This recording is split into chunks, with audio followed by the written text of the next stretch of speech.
My Zombiestrike Longshot. The first Longshot I ever got, and this started out as an Xplorer Spirit Blaster.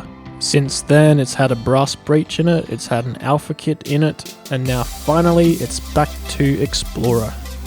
But first let's have a look at the exterior. On the top rail we've got Picatinny, we've got a Redfield red dot sight, as well as a Run Cam 2, which will be my new go-to scope cam. And you'll see some footage from that later. I've also carbon fibre wrapped the metal bars on the Xplorer pump grip, and I went and picked up some of the Xplorer pump grip covers, which look pretty cool in my opinion. And now let's have a look at the guts of this blaster. The first thing most of you will notice is it has an expanded plunger tube. This is from Xplorer, and it's basically 40mm PVC piping. It also has a metal plunger rod and metal backplate, as well as metal plunger cup. As with all of my other long shots, I've got an artifact trigger and artifact catch, and I've got shell reinforcements, which are just 3D printed. Having a look at the breech, it's just a sleeper, 9/16 brass going into the metal plunger cup, and an Xplorer hybrid sled. Now I did have to grind the sled to allow it to be compatible with this shell reinforcement. Barrel side of the breech is 17/32, a full 30cm length, and I'm still experimenting with extending it using 9/16. I'm currently using a 20cm piece with some tightening rings, and of course both barrels are crowned. I haven't actually attached this 9/16 piece, it's just sitting loosely, so for all the chronograph testing and accuracy testing, I'll just be relying on the friction fit. Speaking of chronograph testing, let's get to it. I'm currently running a 16kg turf spring in this. I may end up having to drop it down to maybe a 10kg plus stock, because this is a little overcooked for the wars that I attend. Anyway, first up, elite darts.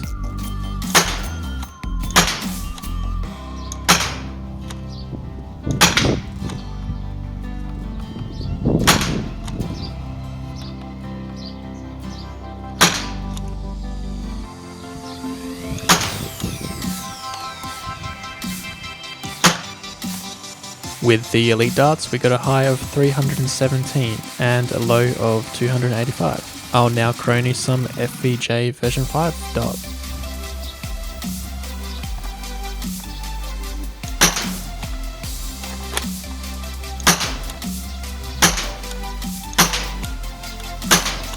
With the full length FVJ darts, we got a low of 249 and a high of 258.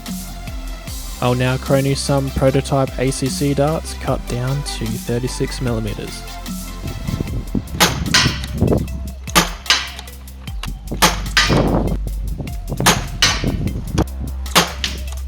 With the prototype ACC half lengths, we got a high of 280 and a low of 263.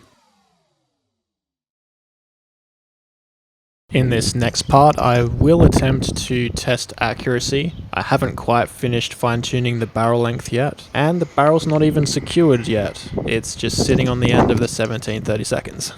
I'll be using Worker Generation 2 darts and shooting at a target which is about 80 feet away.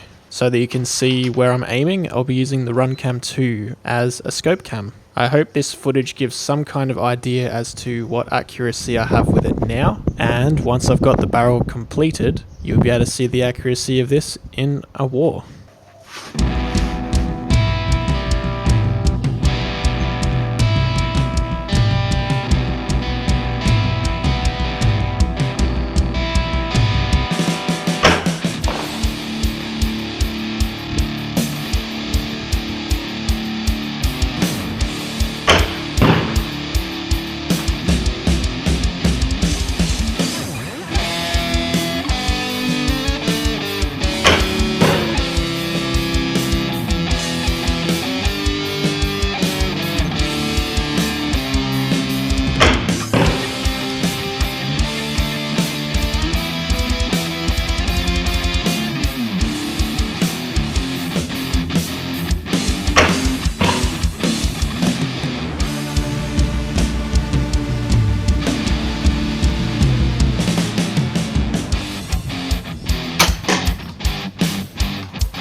So the accuracy seems pretty decent. I was worried that with the expanded plunger tube delivering more air, there'd be a larger muzzle blast throwing the darts off a lot more compared to a regular sized plunger tube.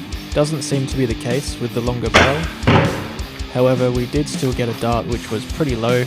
I don't know if it was a bad dart or not, but I'll do some more testing off camera and hopefully you guys can see this in action at one of our future wars. I'll leave you guys today with a maximum range test. This is an angled shot because I do angle a lot of my shots, and surprisingly some of them actually do tag people out. Enjoy!